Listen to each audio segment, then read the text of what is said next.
Super Bowl 18, a matchup between, I think without question, the two best teams in the National Football League. In the 1984 Super Bowl, Apple advertised the introduction of the first Macintosh computer.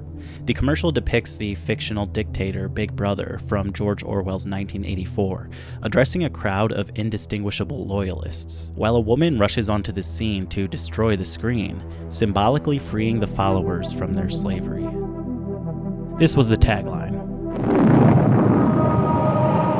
On January 24th, Apple Computer will introduce Macintosh. And you'll see why 1984 won't be like 1984. It's a compelling ad, I'm not gonna lie, and it's been elevated to the stuff of legends. It announced to the world its techno-optimist vision for the future, one in which we won't lapse into the totalitarian state-sanctioned oppression of 1984, but instead will become free individuals liberated from tedium through the power of technology. In some ways, this vision of the future proved true. We don't live in an Orwellian nightmare. Not exactly.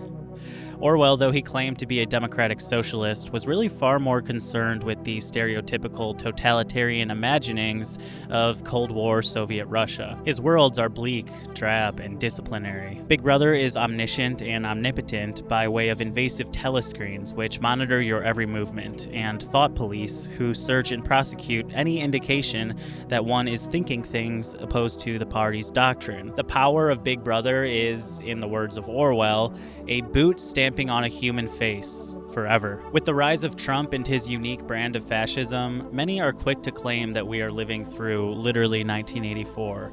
And it's easy to see why. Trump is a very Big Brother-esque figure, authoritarian, somewhat mythical, and outwardly exhibiting masculine tendencies. His dismantling of American soft power in favor of pure coercion and repression is a radical departure from the way that American presidents have ruled in the neoliberal era. Mahmoud Khalil and other immigrants are imprisoned for what amounts to thought crimes, while ICE and the surveillance state hearken to the thought police and telescreens. In this video, however, I will argue that Trump, for all his disciplinary tendencies, is really just the logical conclusion of capitalism. Capital has consumed, and there's nothing left to consume.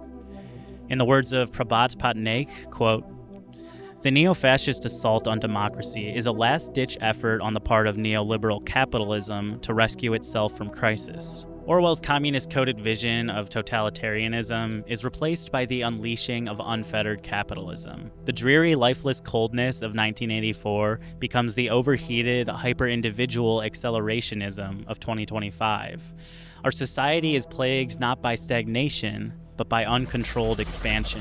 In his 2023 Techno-Optimist Manifesto, Mark Andreessen of the tech venture capitalist firm Andreessen Horowitz said this: "We believe the techno-capital machine of markets and innovation never ends, but instead spirals continuously upward. Silicon Valley elites are infected by this delusional belief in the free market, that an upward spiral will inevitably lead to the stars. They claim any regulation or government intervention necessarily hampers innovation, conveniently disregarding the fact that Soviet Russia under socialist rule and modern China under central planning were and are, just as, if not more, technologically advanced than the United States." The techno-optimist vision of the future is marked by the belief that technology will magically solve all our problems. It will unleash a state of abundance in which everyone has what they need and poverty is eradicated, thanks to the free market. This vision of the future is completely removed from reality and deeply problematic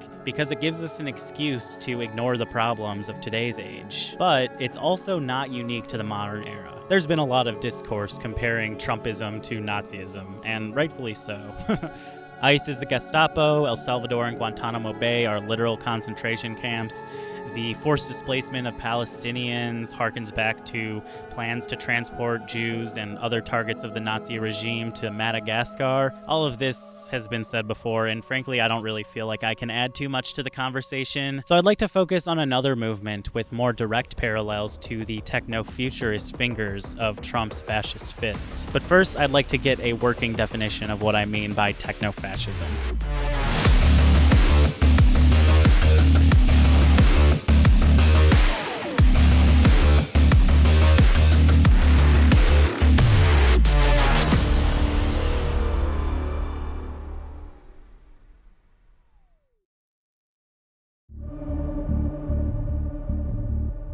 Alrighty, folks. Here we are at beautiful Kowloon Park. It is hot as fuck, so apologies if I'm sweaty. Fascism as an ideology is notoriously difficult to pin down. It's thrown around as an insult towards political adversaries so frequently that it's well on its way to losing its meaning.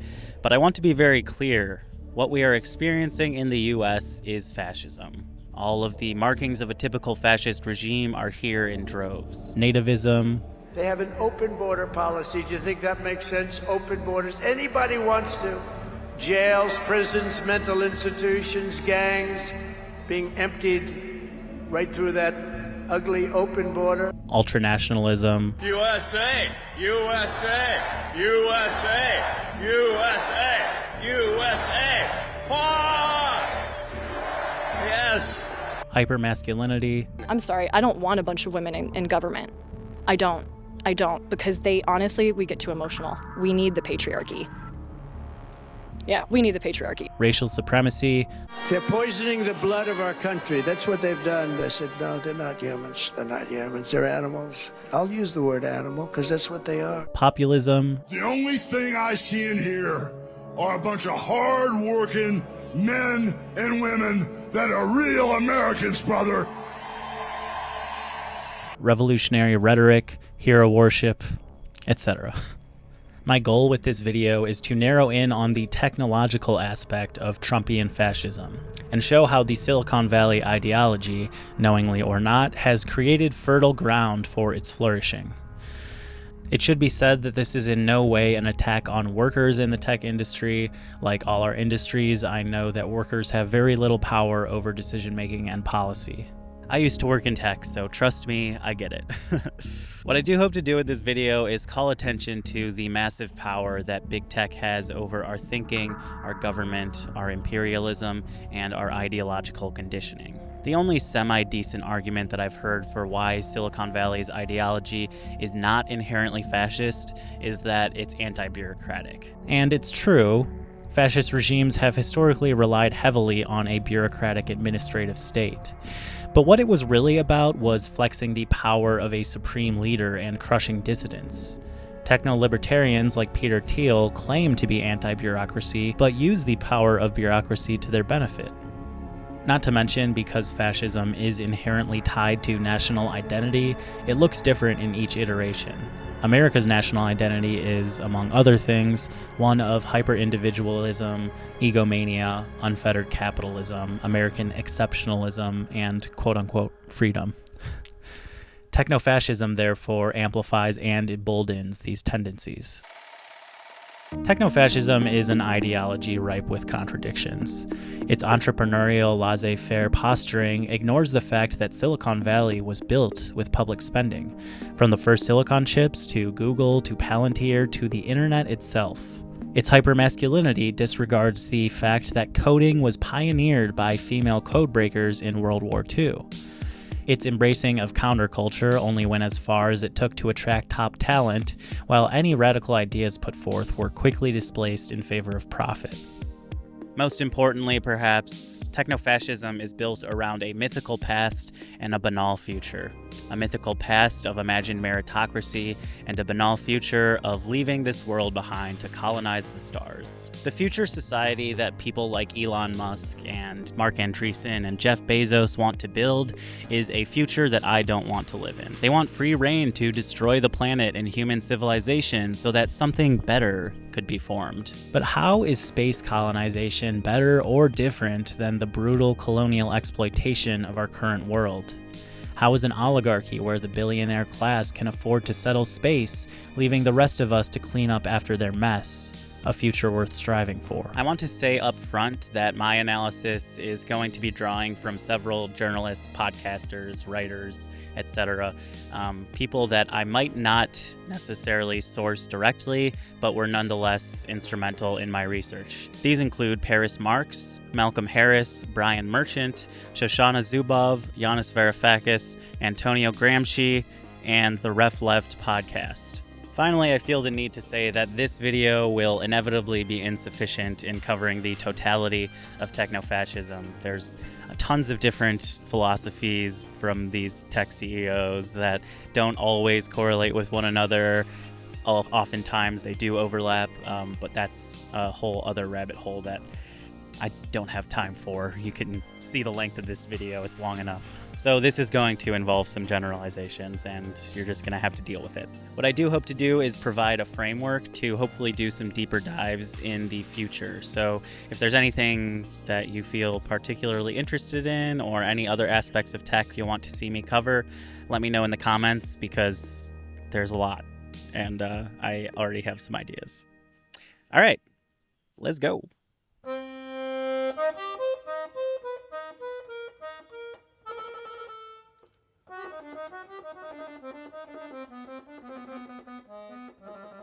The vulgar futurism that Silicon Valley advocates draws striking parallels to the Italian futurist movement of the early 20th century.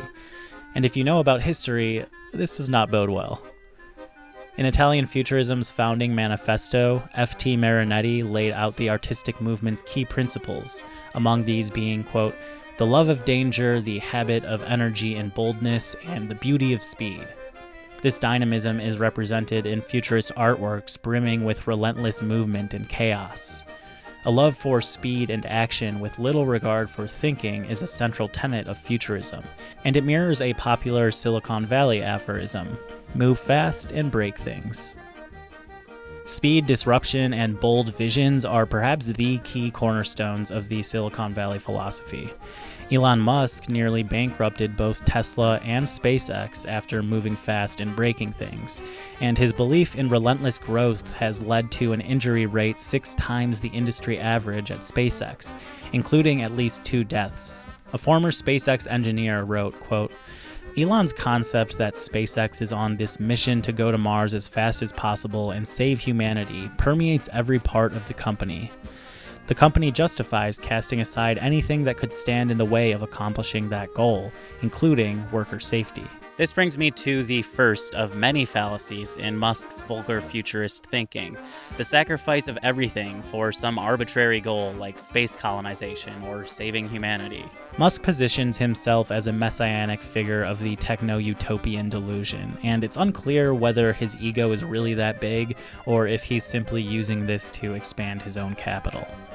Whatever the case, his philosophy is oriented in the self-starter great man imagining of history and future central to Silicon Valley. Techno-fascists believe in accelerationism, which Andreessen defines as, quote, the conscious and deliberate propulsion of technological development to ensure the techno-capital upward spiral continues forever. Accelerationism in this sense is the biggest problem with capitalism. We have colonized the entire world. We are exploiting labor at capacity. Our natural resources are diminishing by the day. We have even colonized human attention. There is nowhere left for capital to expand. Capitalism is in crisis, and it needs an extreme strategy to rescue itself. In the early 20th century, capitalism was under threat by the spread of communism, so big business decided fascism was preferable. Now, instead of communism, capitalism is folding under its own pressure, so fascism is rising once again to do exactly the same thing as before. Trump's brand of fascism is decidedly action-oriented and chaotic. The dizzying speed of his disruption is part of his strategy. As Steve Bannon said in 2018, quote, the Democrats don't matter. The real opposition is the media. And the way to deal with them is to flood the zone with shit. Where the Italian futurists spoke of the beauty of speed, Trump uses speed as a tactic to cause overwhelm and, paradoxically, stagnation of his dissidents. A theme we will see throughout my breakdown of techno-fascism is its focus on vulgarity, vileness, and perversion. Like, I don't know if you guys know this, but there's literally a floating island of garbage in the middle of the ocean right now. Yeah. I think it's called Puerto Rico. Legalized comedy. Yeah. It's not a bug, it's a feature. Trump's vulgarity pisses off the libs, and the right loves it. AI slop floods the internet with shit, and they celebrate it. But behind Trump's fast movement is a clear strategy marked by manufactured urgency. The infamous Project 2025 mandate for leadership says, quote, "Every hour the left directs federal policy and elite institutions, our sovereignty, our constitution, our families, and our freedom are a step closer to disappearing. Conservatives have just one shot to get this right. With enemies at home and abroad, there is no margin for error. Time is running short. If we fail, the fight for the very idea of America may be lost. This is the last opportunity to save our republic." The solution to all of the above problems is not to tinker with this or that government program or replace this or that bureaucrat. Quote, "We solve them by ripping out the trees, root and branch." Project 2025 also makes an enemy of big tech, hilariously claiming that they are agents of the Chinese, so I won't pretend that Trump is completely a psyop for the tech industry. Techno-Fascism, rather, is an ideology of future-oriented neoliberal or libertarian extremists bent on destroying as much regulation and oversight as possible for the purposes of expanding their wealth and power. It's not as much a direct mirror of far-right tyranny as it is an ally. They share the same goals and values, so it's only natural that they work together. What's up, y'all? Hope you are enjoying this video so far. Just wanted to jump in and say, if you appreciate the effort that I put into these videos, which is significant, the best way to support my work is to become a paid subscriber on Substack or my new Patreon channel, where I'm going to be posting exclusive content such as the first video coming soon, which is a Q&A/vlog. Not really sure what it'll turn into, but I'm filming it on a road trip that I leave for tomorrow. So gonna have some fun with it. Patrons will also get early access to main channel videos such as this one, along with other videos like tutorials, progress updates, pretty much whatever you want to see. So let me know what that is. All of your monetary support on Patreon and Substack go a really long way in me being able to have the funds to spend more time on this channel and release more videos and more in-depth videos, which I hope to do more in the future, but you know. So that's it. Back to the video.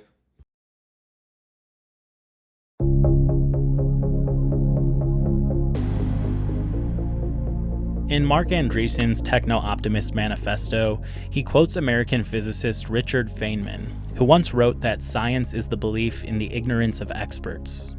What Feynman meant, if you read the context, is that science in popular culture can often be twisted to fit a certain narrative, and it deserves, indeed asks for, skepticism and scrutiny. The scientific method insists on replicable experiments and second opinions.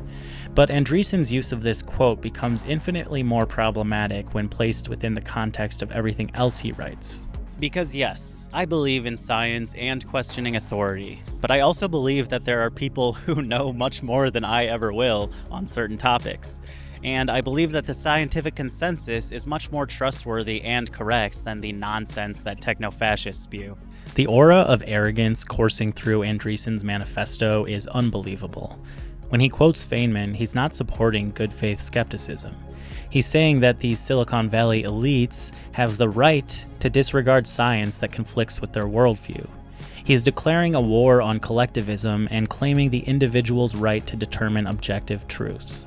He says that techno-optimists believe in the scientific method, but tell me, Mr. Andreessen, when you hear a scientific discovery that challenges your worldview, are you asking, as Feynman recommends, how does science show it?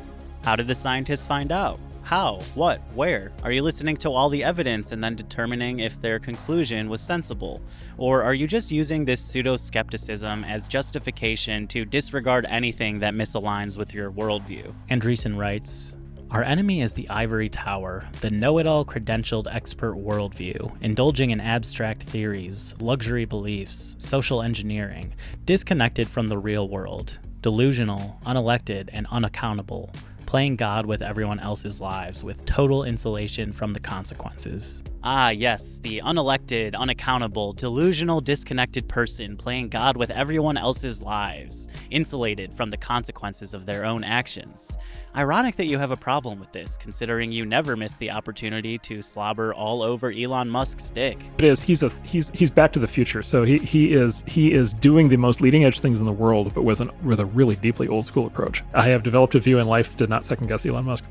But it's not just Musk's rampage through our government that fits this description. This is exactly what Silicon Valley has done from the beginning, introducing society-altering technology with no regard for safety or the impact of their deployment. Social media has colonized and commodified our attention, all while creating more artificial divisions and radicalization. Generative AI has stolen intellectual property to train its models without consent or compensation. This winter, Wes Anderson presents a heartwarming and quirky adaptation of a beloved classic, The Whimsical Fellowship. All while consuming massive amounts of water and energy. Smartphones have turned into digital surveillance apparatuses. Amazon's Alexa has introduced behavioral modification for the purpose of extracting profit from the user. The richest people on Earth are having a mad dash to colonize Mars. And for what? Technology was supposed to be liberatory. It was supposed to level the playing field.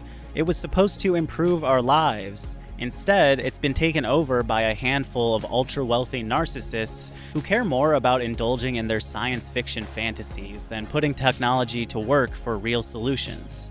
Tech titans tout themselves as philosopher kings. Charles Koch's turning 90 soon. The business he built is the largest private business in America and in the world, and he could be said to be the greatest applied philosopher of the last century. Legalize comedy. Yeah. Ruling over the masses with wisdom and beneficence. Masses who are too ignorant and unimaginative to rule themselves. But they are not philosophers nor kings. They have no mandate to impose their worldview on the rest of us in what's supposed to be a democratic society. But they're so dangerous because they control the flow of information.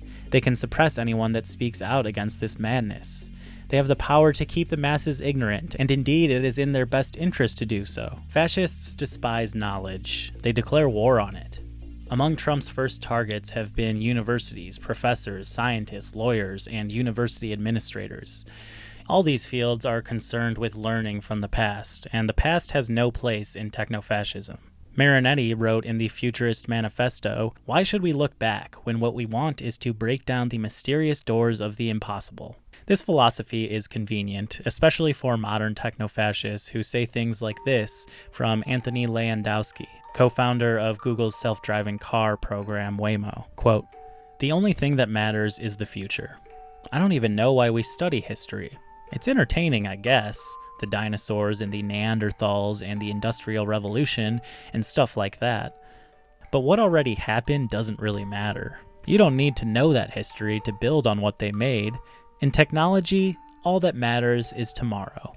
Ignorance is being conditioned into us. Techno-fascists want us to tune out. They want us to ignore what's going on behind the scenes and spend our days scrolling social media and binging Netflix. They want us to outsource our thinking to ChatGPT and trust that any problems we face today are infinitesimally small compared to the future utopia that technology will build.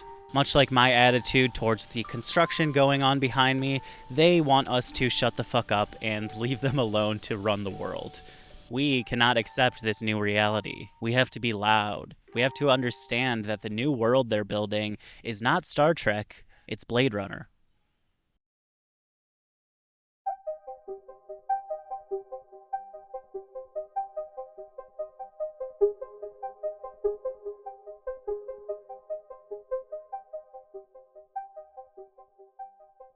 The greatest fear that I have regarding the outcome for America of these disclosures is that nothing will change. After Edward Snowden's groundbreaking reveal that the NSA was using our phones to routinely spy on US citizens, Barack Obama defended his administration's policy of mass surveillance using a still little understood term, metadata.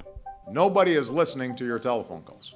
By sifting through this so-called metadata, they may identify potential leads with respect to folks who might engage in terrorism. Metadata is data about data. It's not the content of a phone call, but the data on who you call and receive calls from, when and how long they last. Not too long ago, metadata was considered a worthless byproduct, but in the age of surveillance capitalism, it has become precious and valuable.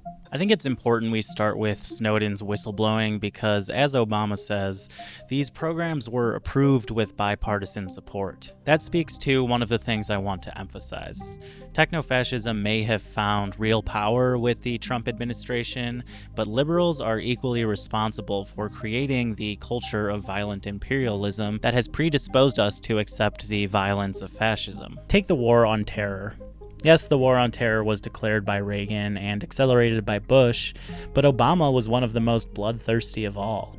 His hapless airstrikes and military raids on at least 7 countries, most of which were done without congressional approval, created the grounds for Trump's indefensible AI-powered bombing of Yemeni civilians, also without congressional approval, by the way. Obama slashed the number of U.S. troops abroad, but vastly expanded the role of elite commando units in the use of new technology, including armed drones and cyber weapons. He brought about a new age of war in which Palantir and Anduril are the hot names over Boeing and Lockheed Martin. In short, Obama is largely responsible for this new age of techno-imperialism. At home, too, the war on terror has had disastrous implications. Back to the press conference. Listen to him repeatedly reference the threat of terrorism as justification for the unacceptable invasions of privacy advanced by his administration.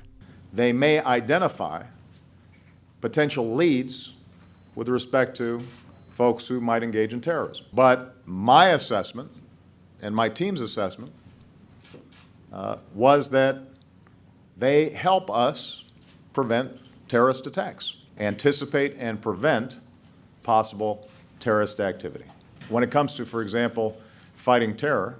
And consider the implications of Obama's massive escalation in drone attacks on supposed terrorists with no trial or due process. How different is that really than Trump's illegal deportations under the guise of preventing gang violence? The difference, obviously, is that Trump is attacking Americans who have a constitutional right to a trial and due process, but beyond that, Trump is only able to get away with this because Obama created the stepping stone for him. Trump's legal footing, however flimsy, relies solely on the anti-terror policies implemented by previous administrations. Terrorism, in the way that it's used today, is nothing more than a political designation designed to manufacture consent for the unconstitutional erosion of our civil liberties. The Pentagon built Silicon Valley. The very first Silicon Valley to go public did so off the back of military contracts. Several other early companies, such as Lockheed Corporation, became the largest defense contractors. The very first silicon chips were not developed to send man to the moon, as the Valley would have you think, but to create missiles for nuclear weapons. In more recent history, the CIA, FBI, DHS, and other government agencies were and are the primary revenue streams for Peter Thiel's Palantir, perhaps the most evil company in the world, which we'll get to shortly. The level of connection between intelligence, war, and Silicon Valley is dizzying, so I'll just give 2 examples that touch on what I see as the most dangerous elements of techno-imperialism: surveillance and AI. Let's start with the origins of the mass surveillance state as we know it. Google. Contrary to popular belief, Google was not created by ambitious entrepreneurs in their garage, the image that Silicon Valley loves to push. No, it was created and funded as part of a coordinated research effort by the intelligence community to find ways to track individuals and groups online. During the Clinton administration, military and intelligence budgets were in jeopardy, so the NSA and CIA figured that their mass surveillance project would require cooperation between the government and emerging supercomputing companies. This partnership, called the Massive Digital Data Systems Project, would eventually birth Google. And the details of this are interesting, but not entirely relevant here. I'll link an article below. The relationship between Google and the intelligence agencies would remain cozy over the coming decades. Former NSA Chief General Keith Alexander described Google as a key member of the defense industrial base, and their work alongside the NSA, CIA, FBI, DHS, and NGA, which spans at least back to 2003, prove this to be true. In 2010, under the guise of protecting citizens from Chinese influence, where have we heard that one before? Google entered into a formal information sharing relationship with the NSA and other agencies. Google Maps, in fact, began as a startup co-funded by the NGA and CIA. Their cloud and AI services have been used to enable Israel's ongoing genocide of the Palestinian people, and employee backlash to the $1.2 billion contract with the Israeli government has been brutally repressed through retaliation, discrimination, and harassment. Google, by the way, is not unique in sending cutting-edge military tech to be tested on Palestinians. Amazon, Cisco, Microsoft, and Oracle all have similar contracts and have also faced significant protest. As former Google CEO Eric Schmidt and his government ally Jared Cohen wrote in 2013, "What Lockheed Martin was to the 20th century, technology and cybersecurity companies will be to the 21st. This quote is from a book titled The Digital Age, Reshaping the Future of People, Nations, and Business, which on its own carries imperialist undertones, but these are more overt in the scrapped working title, The Empire of the Mind. All of this stands in stark contrast to the image that Google loved to play up with their early slogan, "Don't be evil." Julian Assange of WikiLeaks fame wrote in a 2011 piece profiling Schmidt and Cohen, quote, "By all appearances, Google's bosses genuinely believe in the civilizing power of enlightened multinational corporations, and they see this mission as continuous with the shaping of the world according to the better judgment of the benevolent superpower. They will tell you that open-mindedness is a virtue, but all perspectives that challenge the exceptionalist drive at the heart of American foreign policy will remain invisible to them. This is the impenetrable banality of don't be evil. They believe they are doing good, and that is a problem." Until recently, tech companies have faced very little backlash for their privacy infringements and warmongering. When Google was caught making petabytes of personal data available to the US intelligence community through the PRISM program, there was little backlash against them and other social media companies. It primarily fell on the government. Assange writes, quote, "There is an uncomfortable willingness among privacy campaigners to discriminate against mass surveillance conducted by the state to the exclusion of similar surveillance conducted for profit by large corporations. Partially, this is a vestigial ethic from the Californian libertarian origins of online pro-privacy campaigning. And therein lies the problem with big tech. The libertarian roots of Silicon Valley says that tech companies have a right to our data when it's clear that they are incredibly irresponsible with said data. We lash out when the government infringes upon our privacy, but when Google sells your photos, emails, and personal information to the highest bidder, hardly a peep." Google didn't just turn evil all of a sudden. Yes, they've grown more overt in their desire to win military contracts and no longer seem concerned about playing the don't be evil card. Yes, the culture of fear through fascistic labor repression is a recent development. But the privacy violations, the links with the State Department and intelligence, the techno-exceptionalism, the imperial ethos, the exploitative labor practices, all of this was staring us in the face all along. These issues, really every issue with the techno-fascist ideology, are the result of setting up a society based around growth and profit, with little oversight or regulation. But we haven't even gotten to the worst of it yet. Let's talk about Peter Thiel. Peter Thiel is not your typical tech entrepreneur. He's not bombastic nor attention-seeking. He likes to operate in the shadows, much like his data mining and AI weaponry company, Palantir. Thiel has made a name for himself as a member of the infamous and self-titled PayPal Mafia, alongside Elon Musk and many other future billionaires.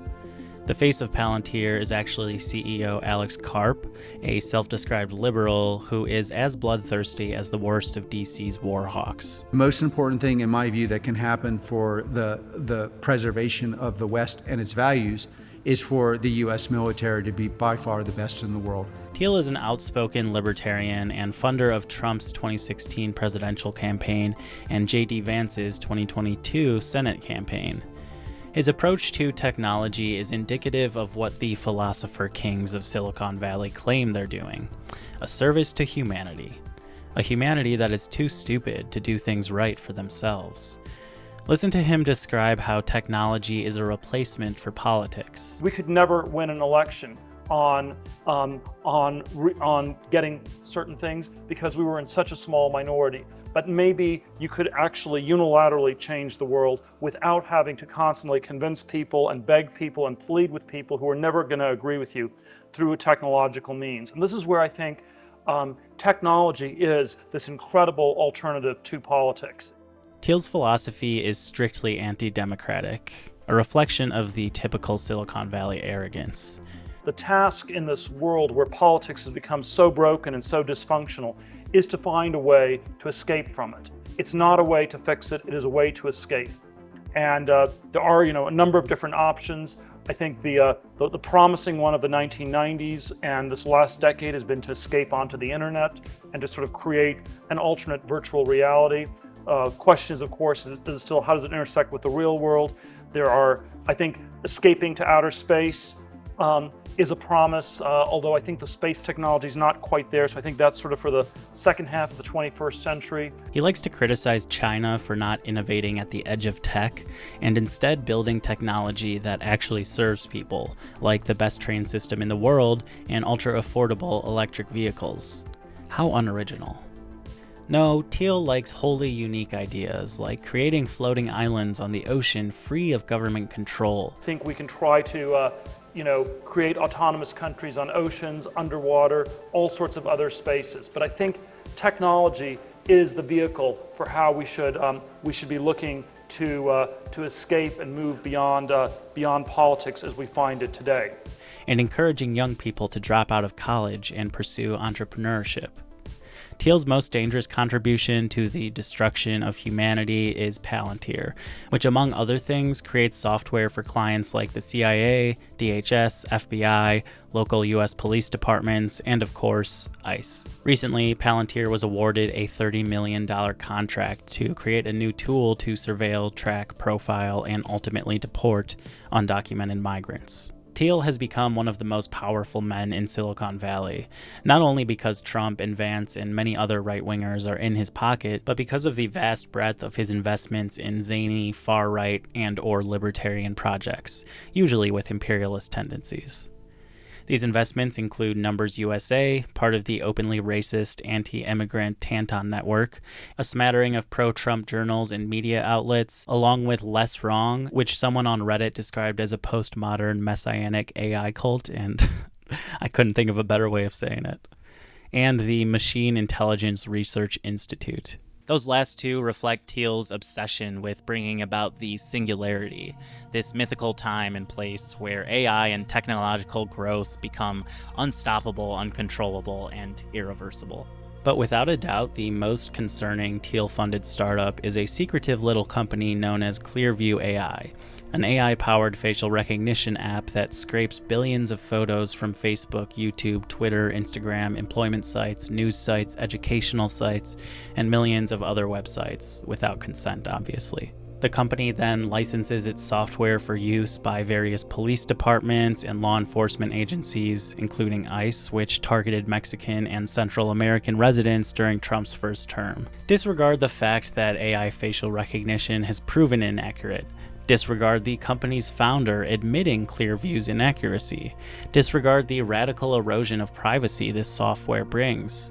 Disregard it all, just as the government has. Although the company has claimed it reserves use of its services for the authorities, it's also granted access to friends within the right-wing infrastructure, including, for unclear reasons, conservative think tank American Enterprise Institute. The company also has prototyped augmented reality glasses, which could be added to the already dizzying amount of surveillance tools that are used to identify protesters at events. Al-Ghadari, a privacy law professor at Stanford, put our predicament bluntly. Quote, "Absent a very strong federal privacy law, we're all screwed." For as much as Thiel likes to whine on and on about civil liberties, he's been remarkably quiet on the illegal and cruel deportations under the Trump regime, which Palantir and other companies under his umbrella are confirmed to be involved. This is just one of many contradictions in libertarian thinking, that the offloading of government services to private corporations results almost always in even worse invasions of privacy and erosion of freedoms. Margaret O'Hara writes of this contradiction, quote, "What also became clear was a continuing irony. that some of those enriched by the new-style military-industrial complex were also some of the tech industry's most outspoken critics of big government and champions of the free market. Whether or not Thiel or Musk or Zuckerberg recognize the nonsensical foundations of their philosophy, or they just don't care and are acting out of self-interest, does not interest me. Whether or not they are individual fascists or merely complicit is also not important. It's the structure that these attitudes create, the unwavering faith we are supposed to have in the free market, in the philosopher kings who know what's best for us. Techno-fascism is unique in that, as of now, a totalitarian state does not control corporate power. Some might say it's the other way around. But regardless of who wears the pants, the state and corporate power are married under fascism to create total control over its populace, and that remains true in America. As Timothy Garton Ash wrote in The Guardian, if Big Brother came back, he'd be a public-private partnership. Big Brother is a useful and recognizable symbol for the tyrannical tech oligarchs and the surveillance state, but I return to the point that it's not quite accurate. The reigning power is not communist totalitarianism, but rather the tyranny of the free market, decentralized and unregulated. David Lyon writes, quote, Orwell never imagined how rapidly surveillance would extend its global reach, nor did he conceive of a situation where anything but the state would be its chief perpetrator. The irony of Orwell's society trapped in endless war is that he completely missed the mark by suggesting communism is inherently imperial. In truth, imperialism holds direct ties only to capitalism, which in the techno-fascist imagining serves two key purposes: to hyper-exploit developing countries for their natural resources so essential for computer chips and batteries, and to deploy their vast array of tech-powered weaponry. Unlike the Italian futurists, techno-fascists don't really care about militarism or idealism or patriotism, but they will use these ideas to expand the imperial war machine that has made Silicon Valley rich, from nuclear missiles to AI weaponry to drones to software to communications networks. To do away with imperialism is an unacceptable proposition because that would mean the death of capitalism, and we can't have that.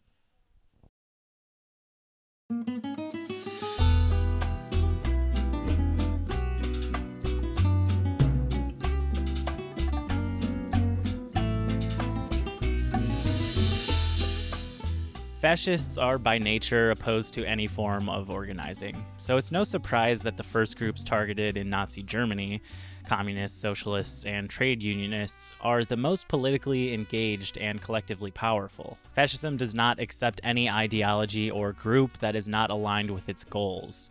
So, labor organizations, for instance, are a challenge to the regime's authority. Silicon Valley has a long and storied history of labor repression. In fact, its entire business model hinges on displacing traditional labor. Disrupting labor. I'll briefly summarize this history, but if you want a deeper dive, I'd recommend Malcolm Harris's book Palo Alto. Excellent read. Now, the favorite response of techno-optimists to the anti-labor criticism is to say that this is just the price we have to pay for innovation. These workers are just going to have to find new jobs. Now, call me crazy, but I think that innovation should make our lives better, and innovations like blockchain technology do no such thing. Its only innovation is giving venture capitalist firms like Andreessen Horowitz the ability to immediately cash out their investment should its value increase, as opposed to traditional investments which require money to be held up for a certain length of time. Crypto and generative AI, for that matter, are not innovations. They're Ponzi schemes. It's not just tech like crypto and AI that have failed to improve our lives. Uber, Airbnb, DoorDash, Instacart, and the like have destroyed entire industries and replaced them with a gig economy in which people accept lower wages than they deserve to deliver service worse than it was before. Nowhere is this seen more dramatically than in the San Francisco Bay Area, where tech workers have moved in droves due to its proximity to Palo Alto. The San Francisco government gave Twitter a $22 million payroll tax break in exchange for bringing an office full of jobs. The idea to revitalize the city's high unemployment neighborhoods with an infusion of tech workers. Malcolm Harris writes in Palo Alto, quote, "Such tax cuts are premised on the idea that high-wage jobs leak prosperity into the surrounding area. Techies pay more for lunch, which means there's more demand for local restaurants, and with higher-paid wait staff. The multiplier effect of this spending was supposed to scoop the homeless off the street and put them to work in the repaired storefronts. That part didn't happen, and it's easy to understand why. You can't improve the well-being of the working class with the money you get from sabotaging the well-being of the working class. Harris says that techies using their own products largely contributed to gentrification and rising homelessness. The Bay's new identity as a big Silicon Valley suburb made it a for us, by us clusterfuck of premium mediocrity. But with its signature industries, exploding wealth, and heavy advertising budget, it once again became the world's model for progress. Because, see, the thing with all of these supposed innovations is that they produce no value. Crypto has no real-life use case, but that's not a problem if lines go up. Like the dot-com bubble and the housing bubble, some people will get rich, but they will overwhelmingly be the most undeserving. The gains will be privatized and the losses socialized, just as they always are. Working class people who get duped into investing their entire life savings into crypto or NFTs or overvalued tech stocks are the ones who will get hurt. But trying to tell this to one of those who got lucky is a futile endeavor. As Malcolm Harris says of the dot-com fluke millionaires, it's hard to convince a guy on third base that he didn't hit a triple. The attack on labor under the guise of innovation is prevalent everywhere, especially companies like Amazon, which boasts a disgusting track record of labor exploitation. But that's a pretty well-trodden criticism. So let's talk about AI art. Big air quotes there. Marinetti writes in the Futurist Manifesto that art, in fact, can be nothing but violence, cruelty, and injustice. AI art takes this futurist tenet literally. Gareth Watkins writes in his piece, AI, the New Aesthetics of Fascism, quote, AI is a cruel technology. It replaces workers, devours millions of gallons of water, vomits CO2 into the atmosphere, propagandizes exclusively the worst ideologies, and fills the world with more ugliness and stupidity. Watkins argues that the right-wing love for generative AI imagery is partially drawn exactly from this cruelty. Today's techno-fascists hold nothing but contempt for labor, seen in the mad rush to make a machine god that will liberate capital from labor for good. AI has already replaced jobs by the thousands, and the techno-fascist regime wants us to know that they don't care. This is why they use AI-generated imagery whenever they get the opportunity. Quote, for its right-wing adherents, the absence of humans is a feature, not a bug, of AI art. Clearly, I believe that generative AI is massively overhyped, and you're welcome to disagree with this assessment. That's a subject for another video, wink wink. But let's say for the sake of argument that I'm wrong.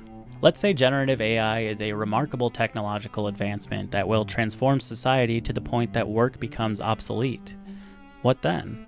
In other words, what role should technological advancements play for the rest of us? Should they open us up to pursue passions, creativity, and the beauty of human life? Should they eliminate the need to exploit the so-called third world for its resources and cheap labor? Should they create a society of abundance in which everyone has what they need in order to survive and thrive? If you asked Mark Andreessen, he would say yes, at least to that final point. He writes, quote, we have a problem of poverty, so we invent technology to create abundance. This society of abundance is not a utopia. It's quite literally possible with a redistribution of wealth. But what Andreessen misses in his claim that technology will eradicate poverty is the simple fact that capital does not ever trickle down to the working classes. All it does is create abundance for an already obscenely wealthy ruling class of techno-fascists like himself.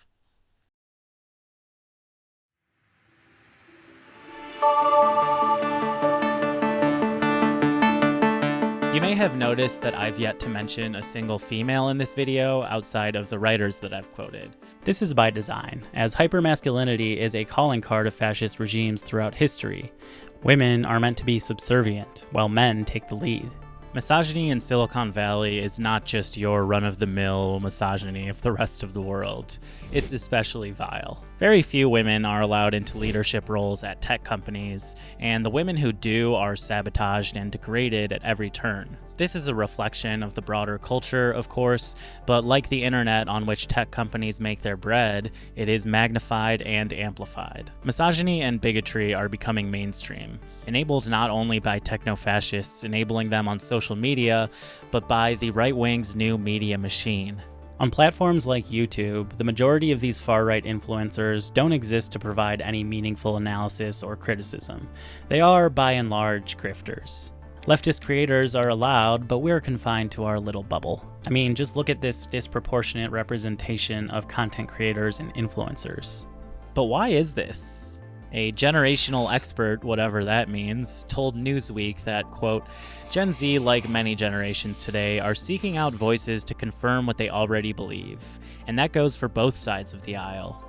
Everyone is just reinforcing their own worldview with a pair of earbuds. I don't think this is quite right, because it just can't explain the frankly insane disproportionate popularity of right-wing influencers. Gen Z, who these influencers are overwhelmingly targeting, is decidedly left-leaning, like every younger generation. Before the 2024 elections, they were called the most progressive generation ever. So what happened?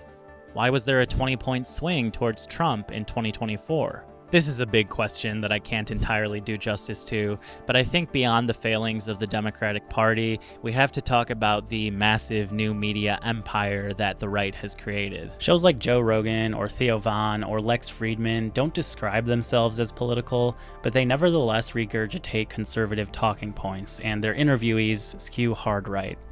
Their apolitical gesturing appeals to a wide audience and creates an algorithmic funnel that leads primarily young men toward unvarnished political content from the likes of Tucker Carlson, Charlie Kirk, and ultimately... Nobody has done more for the black community than Donald Trump.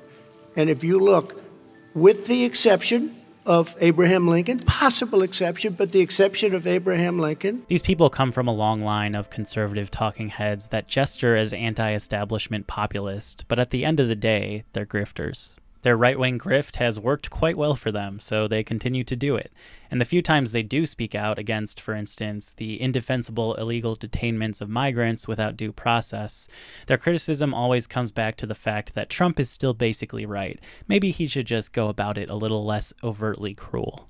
Again, it's hard to know. It's hard to know what's real and what's not real, but if it is real, this is fucking horrible. But if you think about it, Joe, like I say, if you're rounding up hundreds of people, mistakes are going to get made because everyone's human. 100%. A lot of these things are paid for and organized, and including a lot of these protests at universities. I think they're doing it on purpose, and I think they're trying to build up a lot of passion in these people for being disruptive, and a lot of passion for protest and passion for, and then they weaponize it. I really do. I believe that's exactly what they did with the Tesla buildings, with all the Tesla dealerships being light on fire. They weaponized it. But it's not just YouTubers and streamers and podcasters and social media influencers. It's also the platforms on which they operate. Musk's Twitter, X, has become a cesspool of neo-Nazis, misogyny, and racism. Bezos's Washington Post no longer allows op-eds critical of capitalism.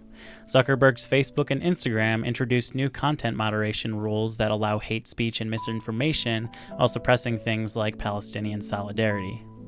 So it's really no wonder to me why right-wingers have found such a large audience. It's built into the ecosystem structure. Donna Boyd writes in It's Complicated that the internet mirrors, magnifies, and makes more visible the good, the bad, and the ugly of everyday life. And it's true that there's a lot of beauty to be found on the internet, but I think it's a bigger problem than just echo chambers that amplify and embolden our often misguided opinions. Once we are in the social media bubble, these corporations have immense control to push the narrative to be aligned with their interests. The role of social media in the broader techno-fascist framework is as a tool to manipulate and control the masses, to obfuscate any conflicts of interest while amplifying pro-capital, pro-imperial, pro-violence rhetoric. And once someone is sucked into these echo chambers, they just don't see opposing viewpoints. As part of my research for this video, I created a burner to track what techno-optimists on YouTube are saying, and I noticed time and time again that these people who have opinions like claiming Charles Koch is the greatest applied philosopher of the last century are never challenged, because any criticism is going to be buried by an audience that wants to believe the capitalist lie that they can achieve the same success as Peter Thiel or Mark Andreessen by investing in crypto or starting a business. The right-wing media empire has become an incredibly effective tool for the manufacture of consent for the techno-fascist regime, a propaganda arm that would give Joseph Goebbels a run for his money.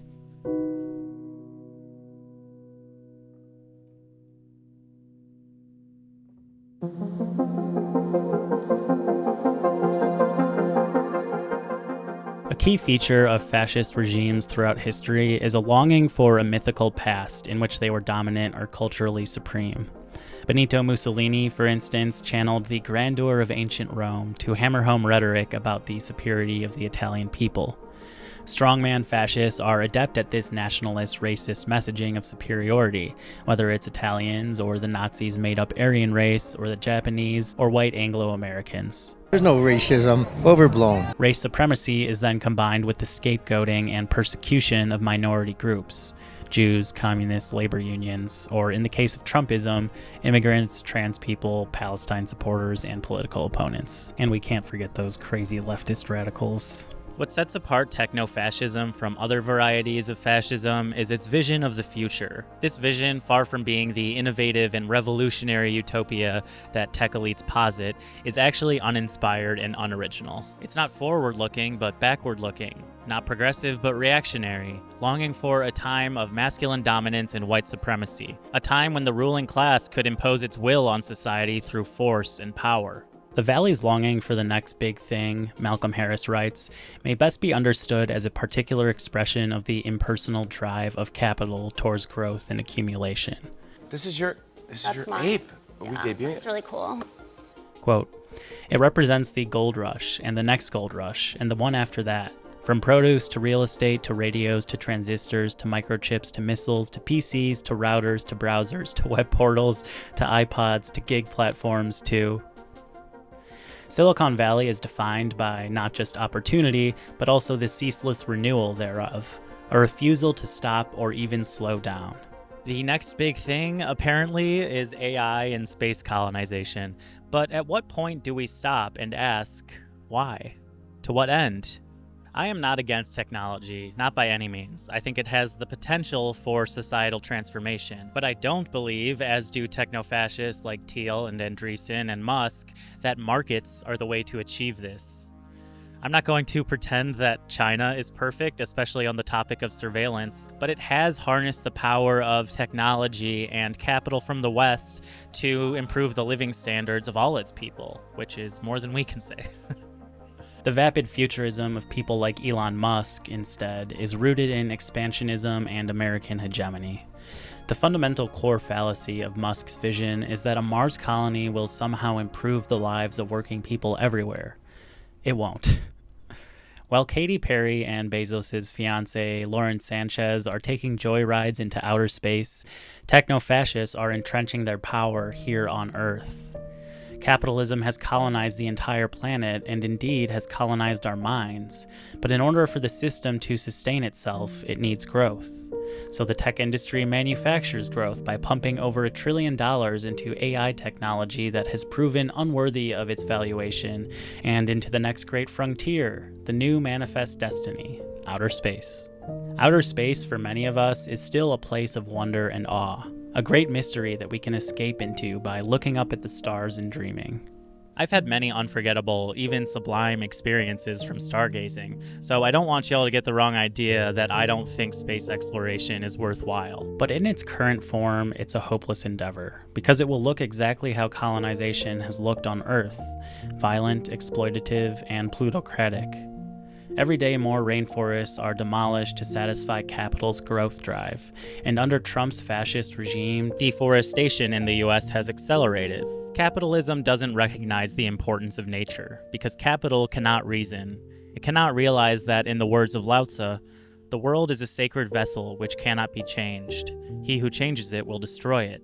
He who seizes it will lose it. The natural world is being encroached on every day, and if we let the tech giants rule, soon all our forests will be gone, all our waters contaminated, all our seas filled with trash, and all our skies polluted to the point that it won't matter that space has been colonized. We won't be able to see the stars anyways. Capital exhausts. It's using us up, burning us out. But the ruling class can only push so far until resistance becomes inevitable. The future doesn't have to be dystopian, it can be bountiful. Silicon Valley and its perverse ideology of ego, speed, hyper-individualism, and ceaseless growth will not get us there. So you might be asking, even if you agree with me, what can be done? The techno-fascist regime seems all-powerful, omniscient, and unstoppable. But I'm here to tell you, it's not.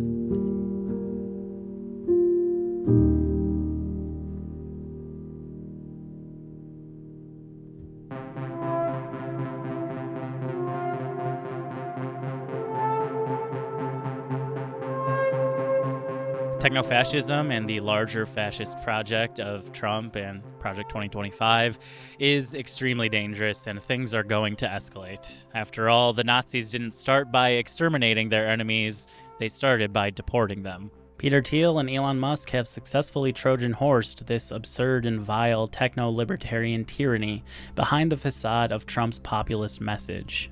But here is the good news. It's not too late. We're at a tipping point in history, and we have the collective power to change things for the better. If there's a silver lining to Trump 2.0 and the pathetic Democratic Party response, it's that every day more and more people are waking up to the corruption of the uniparty system. Fascism will be defeated. Whether it's now or in a year or in 10 years, it cannot prevail. Antonio Gramsci, a fierce Marxist and anti-fascist, said in a 1925 speech to the Italian parliament, which was firmly controlled by the fascist party, quote, "You can conquer the state, you can change the laws, you can seek to stop organizations existing in the form in which they have existed up to now. You cannot prevail against the objective conditions under which you are constrained to move."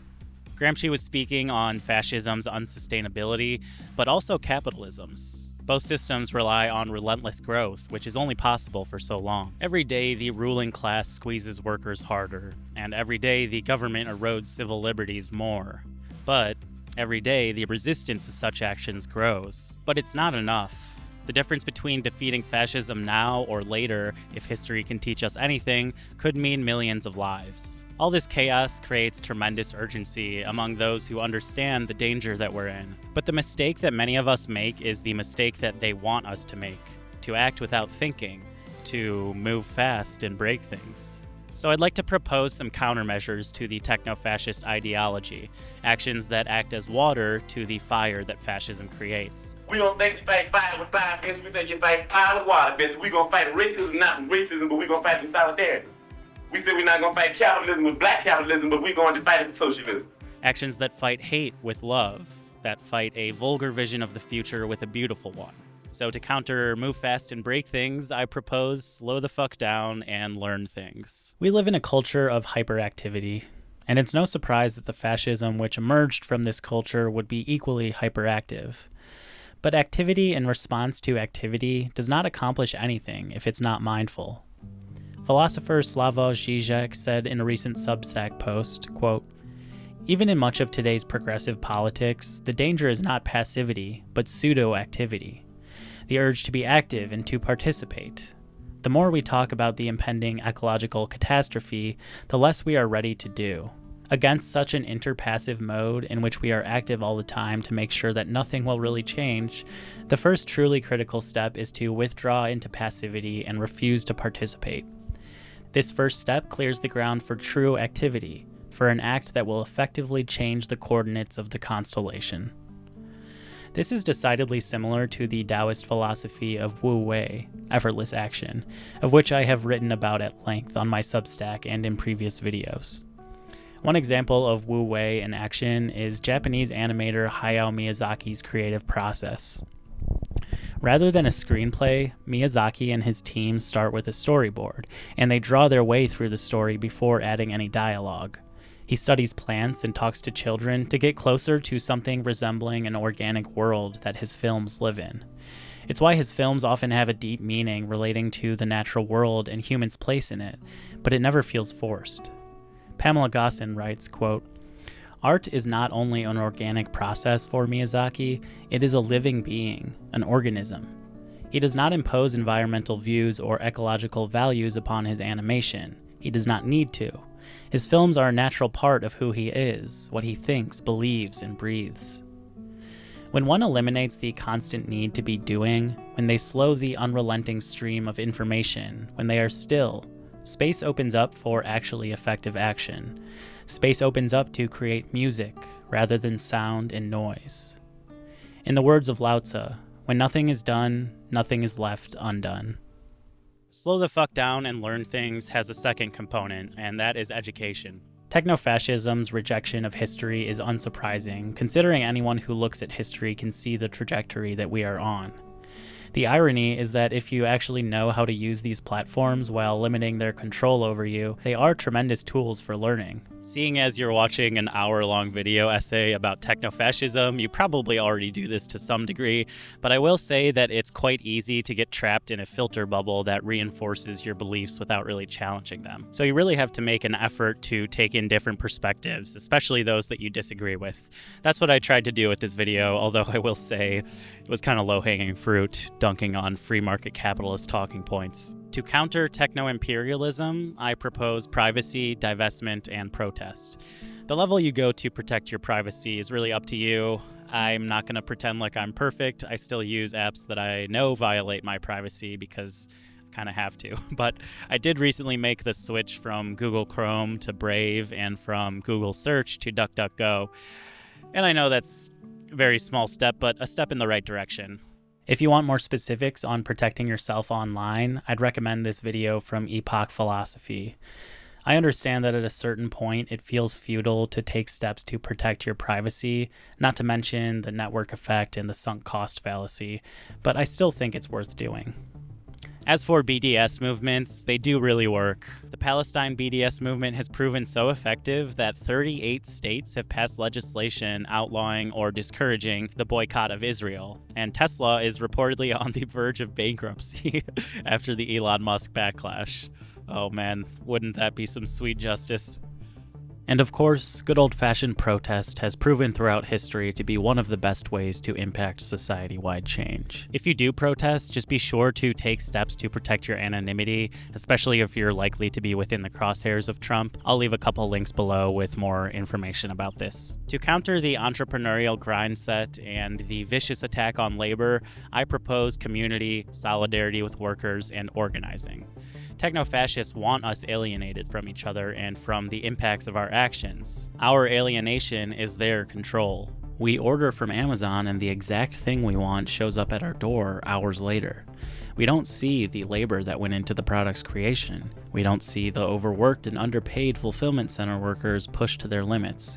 We don't see the delivery drivers racing the clock to deliver more packages quicker.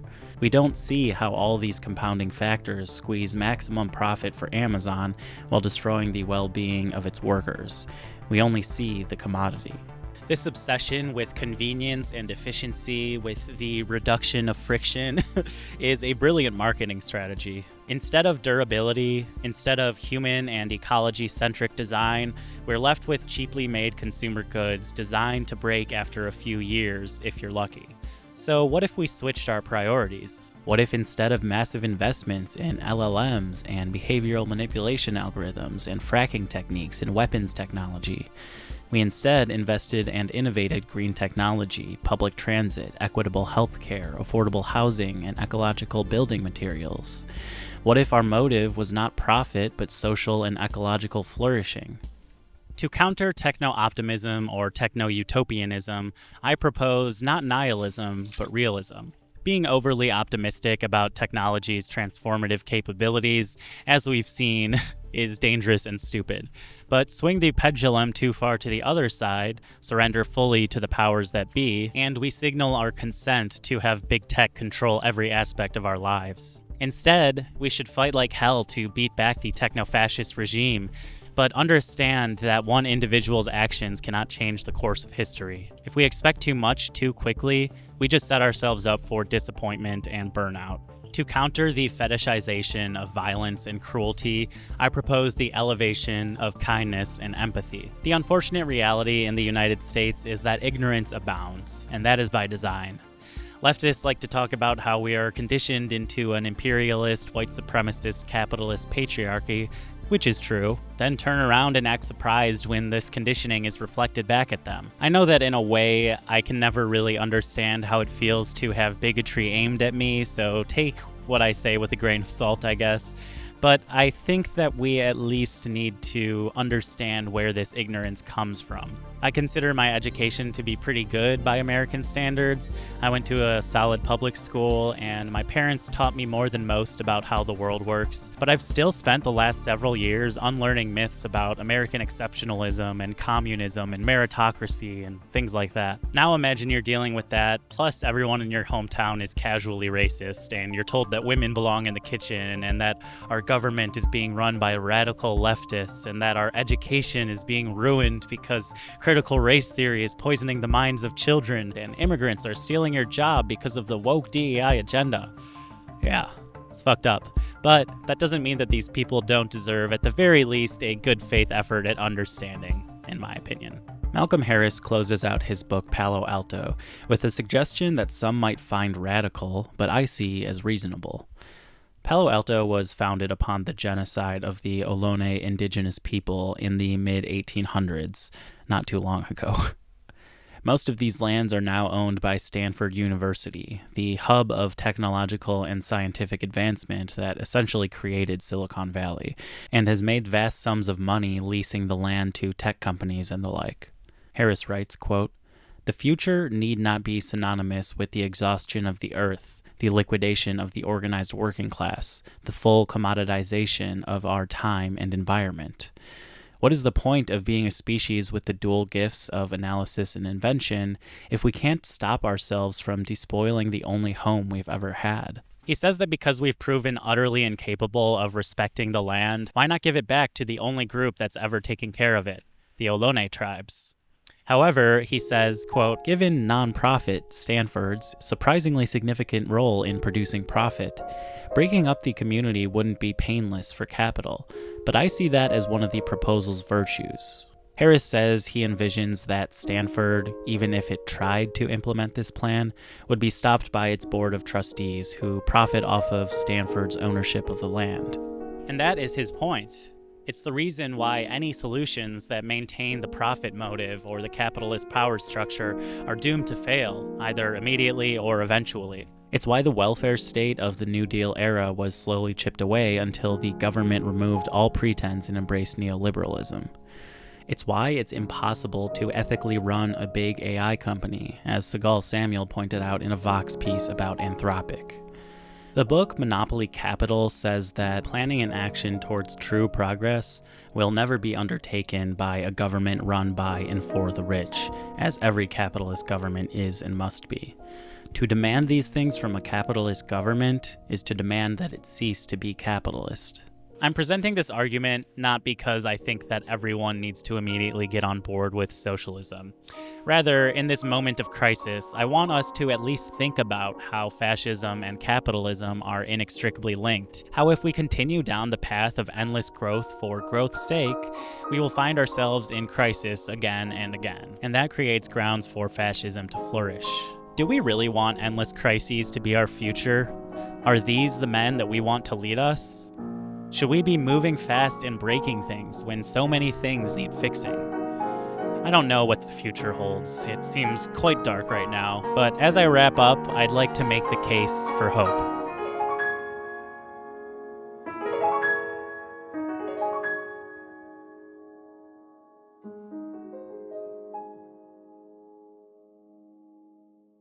In 1984, Holocaust survivor and psychologist Viktor Frankl published a postscript to his famous memoir, Man's Search for Meaning. In it, he builds the case for tragic optimism, informed by his patients as well as his own experience at Nazi concentration camps. In short, tragic optimism is recognizing the tragedy and suffering of the world and saying yes to it anyways. It means making the best of the cards that you're dealt and understanding that meaning and hope can be found in the darkest of times in the most unlikely of places. Frankl writes, quote, "Even the helpless victim of a hopeless situation, facing a fate he cannot change, may rise above himself, may grow beyond himself, and by so doing, change himself. He may turn a personal tragedy into a triumph." Frankl's tragic optimism clearly carries Nietzschean undertones, but it differs in that he doesn't go as far as to wish suffering onto others, nor does he think suffering is indispensable to the discovery of meaning. If suffering is avoidable, Frankl writes, the meaningful thing to do is to remove its cause, for unnecessary suffering is masochistic rather than heroic. Right now, the worst of our collective suffering is avoidable. We are not helpless victims. Our fates can be changed, but we can't afford to wait until we're directly threatened by fascists to be loud. If Nazi Germany proved anything, it's that when that time comes, it will already be too late. Viktor Frankl writes, quote, "Since Auschwitz, we know what man is capable, and since Hiroshima, we know what is at stake." Tragic optimism doesn't mean resigning ourselves to whatever fate awaits us. It doesn't mean giving up and falling into hedonistic consumption and nihilistic worship of the self. It means understanding that the world is full of suffering. Right now, as scary as it is for us Americans, it's nothing compared to the suffering we inflict on the global South every day. US hegemony is dying, but an injured predator is the most aggressive and dangerous. We Americans are in a unique position in the history of the world. The empire is crumbling, and we can play a big part in determining what comes next.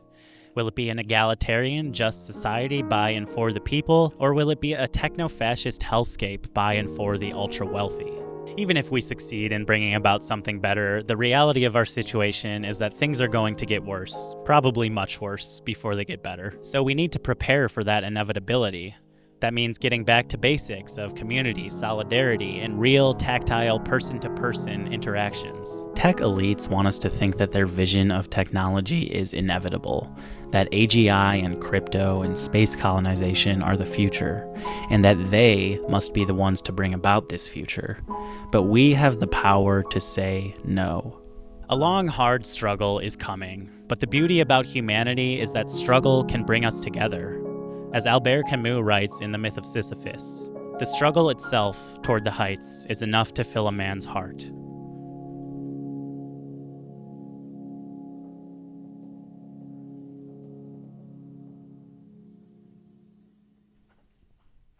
Is that a jellyfish?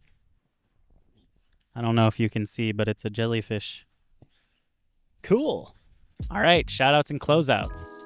I think if I had to point to one resource to educate yourself on a critical perspective of the tech industry, I would point to Paris Marx's Tech Won't Save Us podcast.